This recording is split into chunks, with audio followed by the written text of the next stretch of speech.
बहुत समय पहले की बात है। हिमालय के जंगलों में एक बहुत ताकतवर शेर रहता था। एक दिन उसने बारासिंगे का शिकार किया और खाने के बाद अपनी गुफा को लौटने लगा।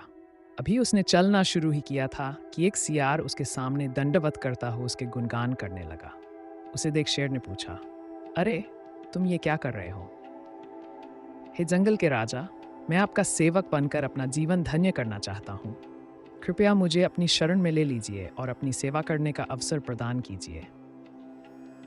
सियार बोला। शेर जानता था कि सियार का असल मकसद उसके द्वारा छोड़ा गया शिकार खाना है। उसने सोचा कि चलो इसके साथ रहने से मेरे क्या जाता है, नहीं, कुछ तो छोटे मोटे काम ही कर दिया करेगा। और उसने सियार को अपने साथ रहने की अनुमति दे दी। उस दिन के बाद से जब भी शेर शिकार करता, सियार भी भरपेट भोजन करता। समय बीता गया और रोज मांसाहार करने से सियार की ताकत भी बढ़ गई। इसी घमंड में अब वह जंगल के बाकी जानवरों पर रौब भी झाड़ने लगा। और एक दिन तो उसने हद ही कर दी। उसने शेर से कहा, आज तुम आराम करो, शिकार मैं करूंगा और तुम मेरा छोड़ा हुआ मांस खाओगे। शेर ये सुन बहुत क्रोधित हुआ, पर उसने अपने क्रोध पर काबू करते हुए सियार को सबक सिखाना चाहा। शेर बोला, ये तो बड़ी अच्छी बात है, आज मुझे भैंसा खाने का मन है, तुम उसी का शिकार करो। सियार तुरंत भैंसों के झुंड की तरफ निकल पड़ा और दौड़ते हुए एक बड़े से भैंसे पर झपटा। भैंसा सतर्क था। उसने तुरंत अपनी सींग घुमाई और सियार को दूर छटक दिया। सियार की कमर टूट गई और वह किसी तरह घिसटते हुए शेर के पास वापस पहुंचा। क्या हुआ?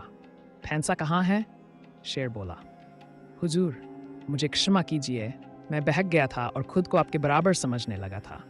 सियार गिड़गिड़ाते हुए बोला।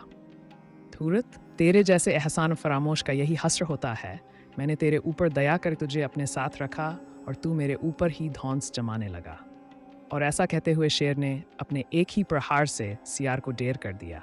किसी के किए गए उपकार को भूल उसे ही नीचा दिखाने वाले लोगों का वही हस्र होता है जो इस कहानी में सियार का हुआ।